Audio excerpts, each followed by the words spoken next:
स्वागत है आपका फसल क्रांति न्यूज़ में। मैं हूं आपके साथ फिजा काजमी और आज हम आ गए हैं गांव तिगीपुर के पप्पन फार्म हाउस में।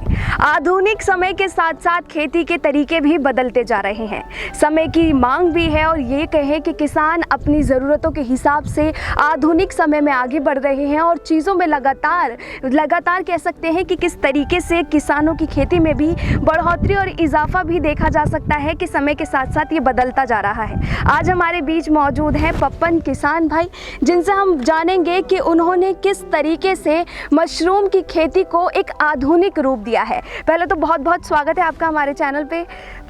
सबसे पहला सवाल आपसे यही है कि मशरूम की खेती कैसे की जाती है? सबसे पहले तो फसल क्रांति न्यूज़ चैनल का मैं पूरी टीम का आपका बहुत बहुत धन्यवाद करता हूं कि आप मेरे फार्म हाउस पे आए। और मशरूम की खेती थोड़ा सा उगाने में महंगी पड़ती है, तो इस हिसाब से इसके रेट भी अच्छे बाज़ार में मिलते हैं। और मेरी शुरुआत तो बहुत पहले 1993 में मैंने शुरुआत कर दी थी, यंग एज में ही। पहले मैं प्राइवेट सेक्टर में सर्विस करता था दिल्ली के पहाड़गंज में, तो ये मशरूम की शुरुआत हुई थी हरियाणा में। वहाँ से मैंने देखा, तो वहाँ से देख के सीख के फिर अपने यहाँ छोटे से लेवल पे मैंने इसकी अपने गांव के में ये घेर जिसको बोलते हैं उसमें शुरुआत की थी और मेरे को बड़ा अच्छा लगा।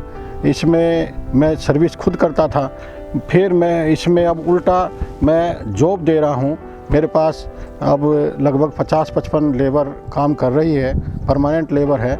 इसी के साथ साथ मशरूम की जब कटाई होती है, फ्लैश उसको बोलते हैं, मशरूम ज़्यादा उग के आती है, तो हम बाहर से भी दिहाड़ी मजदूर लेते हैं। वो लगभग 100 के आसपास हमें बाहर से भी अरेंजमेंट करना पड़ता है। पप्पन जी, जो आपने भी कितने समय पहले मशरूम की आधुनिक खेती को चुना था, तब क्या समय थी, क्या समस्याएं आपके सामने रही थी? क्योंकि समस्याएं शुरुआत में अक्सर देखी जाती हैं। उस समय हमें बहुत ही समस्याएं फेस करनी पड़ी थी, क्योंकि हमारी दिल्ली में शुरुआत थी तो यहाँ कोई भी रॉ मटेरियल इसका मिलता नहीं था। जो भी लगता है तो वो हम हरियाणा से अरेंज करते थे, जैसे जिप्सम वगैरह है, कई इसमें जो पेस्टिसाइड्स इस्तेमाल होते हैं, फार्मोलिन वगैरह, काफ़ी चीज़ें ऐसी थी। और स्ट्रक्चर के लिए हमें कुछ ज्ञान नहीं था, पता नहीं था।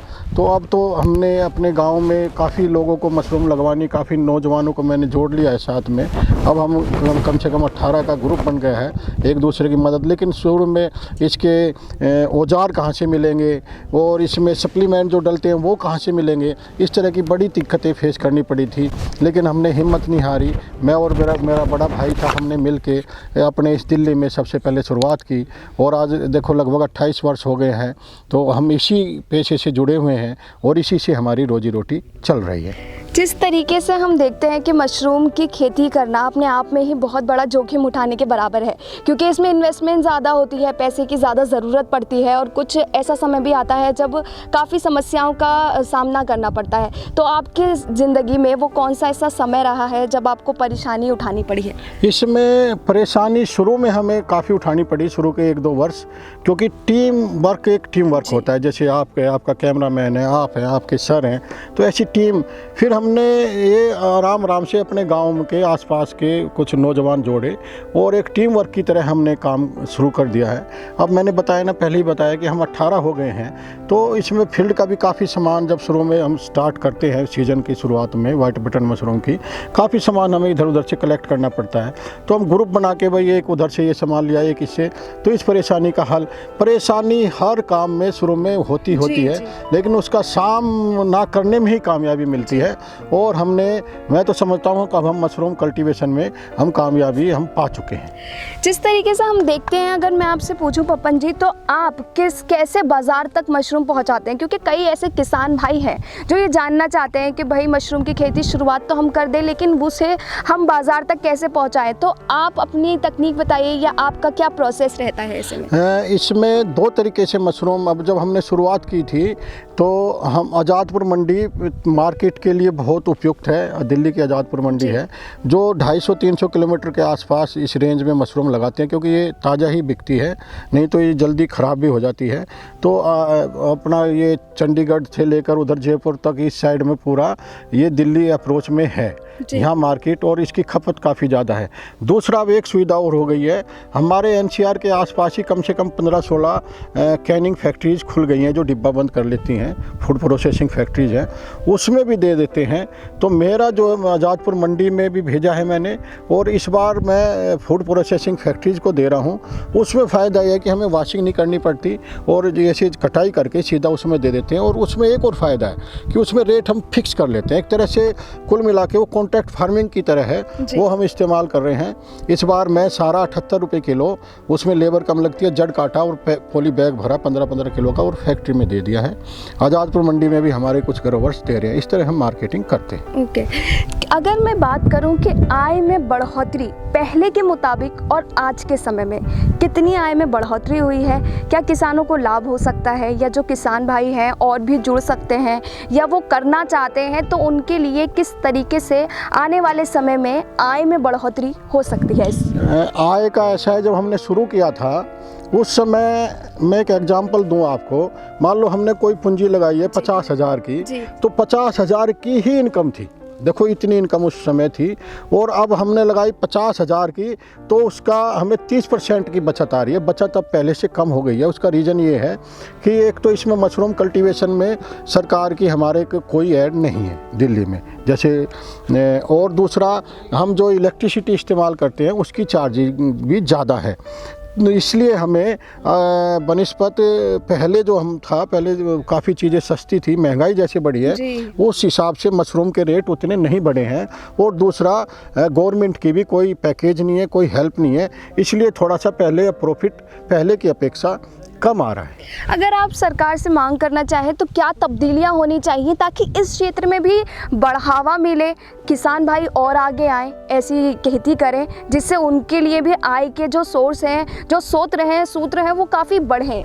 इसके लिए मैं सरकार से गुहार लगाता हूँ। हम लगाते भी रहते हैं बीच बीच में, आप जैसे चैनल आते रहते हैं भाई बंधनी, तो उसमें हम कहते हैं कि एक तो हमारे ब्लॉक स्तर पे एक ऐसा सुविधा कर दे कि जो सप्लीमेंट हमें मिलते हैं, जिप्सम वगैरह या खाद वगैरह जो भी सप्लीमेंट है, वो ब्लॉक स्तर पे हमें उपलब्ध हों। और दूसरा जो इलेक्ट्रिसिटी के चार्जिंग ज़्यादा बढ़ा दिए वो कम हो। तो ऐसे सरकार हमें कुछ हेल्प करे, फाइनेंशियली भी नहीं करे, कम से कम जो सप्लीमेंट होते हैं उन्हें ईजिली प्रोवाइड करा दे और सस्ते करा दे, तो हमारे लिए बहुत हेल्पफुल होगा और किसानों को बढ़ावा मिलेगा। मैं ये आपके चैनल के माध्यम से एक और सरकार से गुजारिश करूंगा कि इसमें रोज़गार बहुत है मशरूम में। मैंने अभी बताया ना, मैं 55 तो, और युवाओं में बेरोजगारी, अब देखो देश में कहाँ सरकार इतने जॉब दे पा रही है, नहीं दे, पॉसिबल भी नहीं है। तो युवाओं के बढ़ावे का देने के लिए कि एक युवा अगर इस मशरूम लगाएगा तो कितने को जोड़ के रोज़गार मिलेगा, इसलिए गवर्नमेंट को इस तरफ ध्यान देना चाहिए। और एक इसके लिए स्पेशल पैकेज गवर्नमेंट को, दिल्ली सरकार को भी और केंद्रीय सरकार को भी स्पेशल पैकेज तय करना चाहिए। पप्पन जी, जैसे हम पीछे देख रहे हैं कि यहाँ पर मशरूम की फार्मिंग की जाती है, तो इसका क्या प्रोसेस रहता है, ये किस तरीके से अलग है? मैं अपने कैमरा पर्सन से भी कहूँगी कि आप दिखाइए प्लीज़ कि किस तरीके से अलग ये रहता है, कितना टाइम लगता है इसको बनाने में, और ये परमानेंट क्यों नहीं है? ये एक्चुअल में हम जो वाइट बटन मशरूम है, ये थोड़ा लो टेम्परेचर में उगती है। ये हमारे ये नॉर्थ इंडिया में हमारा जो सीज़न होता है इसको उगने का नवंबर से और मार्च के बीच का ही अच्छा रहता है। इसमें जो फरवरी के माह में आप खड़ी हैं तो ये टेम्परेचर बड़ा अच्छा है, और इससे ज़्यादा जैसे अप्रैल आएगा इसका टेम्परेचर बढ़ जाएगा तो ये मशरूम अपने आप डेड हो जाएगी, उगेगी नहीं। इसका अच्छा टेम्परेचर जो है 16 से 18 डिग्री उचित होता है मशरूम के लिए, तो वो टेम्परेचर हमें नेचुरल मिल जाता है। इसी तरह जो ये स्ट्रक्चर हम अभी आप देखेंगे, स्ट्रक्चर हम 1 सितंबर से स्ट्रक्चर खड़ा करना शुरू कर देते हैं। और इधर स्ट्रक्चर खड़ा करते हैं, ये देखो इधर में आप इधर घुमाइएगा, ये स्ट्रक्चर है, ये देखो स्ट्रक्चर भी देख लो, ये देखो ये हट इस तरफ से, आप अपने कैमरे वाले से कहिएगा ये पूरा हट ये दिखा देंगे ऐसे। जैसे कि आप ये देख सकते हैं कि इस स्ट्रक्चर को बनाने में भी काफ़ी समय लगता है, लेकिन ये जो स्ट्रक्चर है इस पे पहले पन्नी है, ताकि बारिश के समय क्या दिक्कतें होती होंगी? ये मैं बता दूं इसको, ये पन्नी बारिश से ऐसा मशरूम में मॉइस्चर बहुत ज़्यादा चाहिए। ये अंदर पराली का फूस है, पराली लगी हुई है, ऊपर से पॉलीथीन इसलिए है कि जो बहुत ज़्यादा पछुआ हवा जिसको बोलते हैं पश्चिम से आती है उसके वेग को रोक के रखे, ज़्यादा मशरूम में हवा ज़्यादा ना लगे, कम हवा की ज़रूरत इसमें होती है। तो नहीं तो मशरूम में पपड़ी जम जाएगी, फट जाएगी, वो मशरूम उगने में दिक्कत आती है। इसलिए हम थोड़ा पॉलीथीन का, नहीं तो ये सारा स्ट्रक्चर जो है बाँस का और पराली पे हम करते हैं। और इसी के साथ आप कह रहे थे, हाँ, जब हम स्ट्रक्चर खड़ा करते हैं तो दूसरे उसी 1 महीने में हम तैयारी करते हैं कंपोस्ट बनाने की। ये कंपोस्ट हम बनाते हैं गेहूं के तूड़े में, पराली के भूसे में और सरसों की तूड़ी में। ये हमारे उत्तरी भारत में मुख्यतः इनमें हम कंपोस्ट बनाते हैं। और कंपोस्ट को हम अंदर जो इसको लेयर में लाके फिर स्पानिंग करते हैं।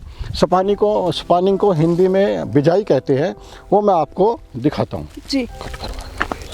जैसे कि आप ये देख सकते हैं कि यहाँ पर मशरूम की खेती के लिए जो प्रोसेस अपनाया है ये पप्पन जी ने, वो बहुत ही यूनिक है और इनका जो स्ट्रक्चर का डिज़ाइन है वो भी काफ़ी अलग है। और ये अभी आप देखेंगे मशरूम इसमें आज ही तोड़ाई हुई है, कम दिख रही होंगी शायद, कैमरामैन से झुक के नीचे के बेड में अगर दिखा लेंगे तो। जैसा कि आप ये देख सकते हैं पूरा ये मशरूम की खेती है यहाँ पर। तो यहीं से मैं आपको बता दूं कि वो जो हम कंपोस्ट बनाते हैं उसमें यहाँ लाके 6 से 8 इंच की लेयर इसमें हम बिछा देते हैं कंपोस्ट की। जो भूसे का हम कंपोस्ट बनाते हैं उसमें काफ़ी सप्लीमेंट डलते हैं जब, और 1 महीने में वो कंपोस्ट तैयार होता है।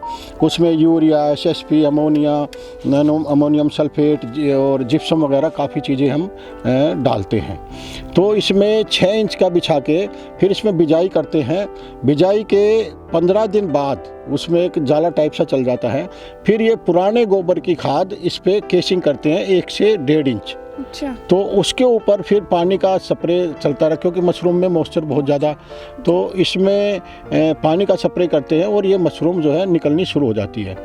और मैं तुड़ाई का तरीका आपको बता दूं कि इसको थोड़ा प्लग आउट करने के लिए घुमा के हम तुड़ाई करते हैं।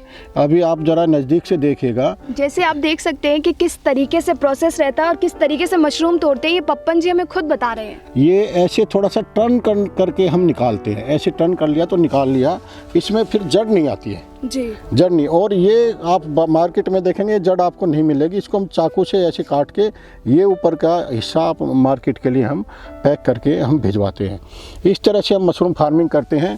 और कम जगह में जगह, आजकल किसानों के पास ज़मीन भी कम, जनसंख्या हमारे देश में बहुत है तो ज़मीन भी कम हुई है, तो इसलिए हम रैक में उगाते हैं। ये जैसे हम देख सकते हैं कि 4 लेवल एक बने हुए हैं, 4 तरीके से अलग अलग डिवाइड कर रहा है। इसका क्या मतलब है? इसमें ये है कि हम जैसे शेड बना रहे हैं तो ये कम जगह में ज़्यादा उपज हम ले लेते हैं जी। जितना स्ट्रक्चर मेरा 1 एकड़ में खड़ा है, अगर 1 लेयर लगाएंगे तो हमें ये कम से कम 5 एकड़ में ये 1 लेयर आएगी। तो इसलिए हम एक एकड़ में इतना लगा दिया है, जो 5 एकड़ की उपज लेंगे वो हम 1 एकड़ में हम ले लेते हैं। इसी के साथ साथ मैं एक जानकारी और आपको दे दूँ कि ये जो मशरूम में अभी मैंने तुड़ाई की थी, इसमें प्रकाश संश्लेषण की क्रिया नहीं होती है।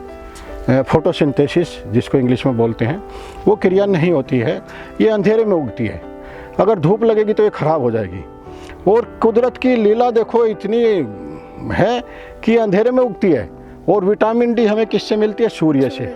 और एकमात्र ऐसी सब्जी है जिसमें विटामिन डी मशरूम में भरपूर मात्रा में विटामिन डी पाई जाती है। खुद अंधेरे में उगती है, इसको सूर्य की रोशनी नहीं चाहिए, और इसमें खुद हमें ये विटामिन डी मशरूम देती है। बाकी खनिज तत्वों के साथ साथ विटामिन डी भी इसमें भरपूर मात्रा में पाई जाती है। जैसे अगर हम बात करें इस पूरी एक फार्मिंग उसकी, तो यहाँ पर कितने ऐसे 4 लेयर वाले, 4 खानों वाले, कितने ऐसे आपकी लाइनें हैं? ये एक इसको 4 ये लेयर जो लगी है, हम इसको एक बेड बोलते हैं। एक बेड है, तो इसमें 9 बेड है। अच्छा। तो 9 चौक 36 लेयर इसमें हमारे इस एक फार्म में है। और ऐसे मेरे यहाँ 20 फार्म है। अब जो इस बार जो मैंने लगाए हैं 20 फार्म, इस खेत में 20 फार्म है और एक फार्म में ये 36 ये रैक हो गए, ऐसे हमने लगाया। जैसा आप देख सकते हैं कि यहाँ पर ऐसी 9 लाइनें हैं और 9 में 36 तरीके की डिवाइडेशन दे रखी है इन्होंने, और पूरा जो तरीका है वो बिल्कुल एक काम को करने का बहुत ही सही तरीके से एक पूरे प्रोसेस को अपनाया गया है, एक तकनीक को आगे बढ़ाया गया है। क्योंकि आपको बता दें कि मशरूम की खेती के आधुनिक तरीके से किस तरह की जाए वो एक बेहतरीन आइडिया पप्पन जी के पास है, और जो उसको कारगर करने के लिए वो लगातार काम भी कर रहे हैं आज। और क्या क्या आप हमें बताना चाहेंगे कि किस तरीके से यहाँ पर, एक आपने बताया कि जिस तरीके से आपकी और भी है यहाँ से आगे, तो और क्या क्या तकनीकें आप अपना रहे हैं इसमें? तकनीकी तो एक तो इसमें स्प्रे जो है डेली लगता है, वो टेक्निकल ही काम है, और इसमें पानी का बैलेंस हमें देख के चलना पड़ता है कि ज़्यादा भी ना हो और कम भी नहीं हो। और इसमें दूसरा एक चीज़ और बात बता दूँ कि कुछ लोगों को वहम है कि मशरूम गंदगी में उगती है जी। नहीं, यही वहम निकाल देना चाहिए। मशरूम में अगर इस पूरे बेड पे कोई भी गंदी चीज आ गई तो मशरूम डेड हो जाती है, बहुत नाजुक है ये। तो ये जो है ये मिट्टी है, ये तो प्योर खाद है ना मैम। देखो ये मशरूम या कोई भी आप वेजिटेबल खाओ, देखिए ये पुराना मिथ है कि मशरूम जो है वो गंदगी में उगती है, इसलिए कई लोग ऐसे भी हैं जो मशरूम खाते ही नहीं है। नहीं, ये मिथ को तोड़ देना चाहिए, बिल्कुल गलत है। इसको डॉक्टर ने सिद्ध कर चुका है। विटामिन प्रोटीन से अभी मैंने बताया भरपूर है, और विटामिन डी इसमें पाई जाती है। आजकल लोग विटामिन डी की गोलियां फाक रहे हैं, मैं देखता हूँ विटामिन डी कम हो जा रही है, इसी रूम में रहते हैं, धूप सेकते नहीं है, तो मशरूम खाएं। और दूसरा फिर मैंने अपने आप ही कहा है कि ये गंदगी की चीज़ नहीं है। इतने 4 फुट के लेयर में हमारी जो ये मशरूम है, अगर इसमें कोई गलत चीज़ आ गई, कोई गंदी चीज़ इसमें आ गई, तो एक ये रोग पकड़ लेगी, मशरूम खुद नहीं उगेगी। ये तो बहुत नाजुक चीज़ है, मैं बड़ी इसकी बच्चे की तरह केयर करनी पड़ती है।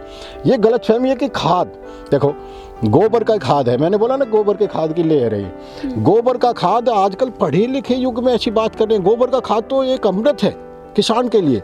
हर सब्जी में उगाने के लिए, गेहूँ की किसी भी फसल उगाओ उसमें गोबर का खाद ही तो हम डालते हैं। और ये केमिकल से अच्छा है। केमिकल की चीज़ें क्यों खाते हो आप?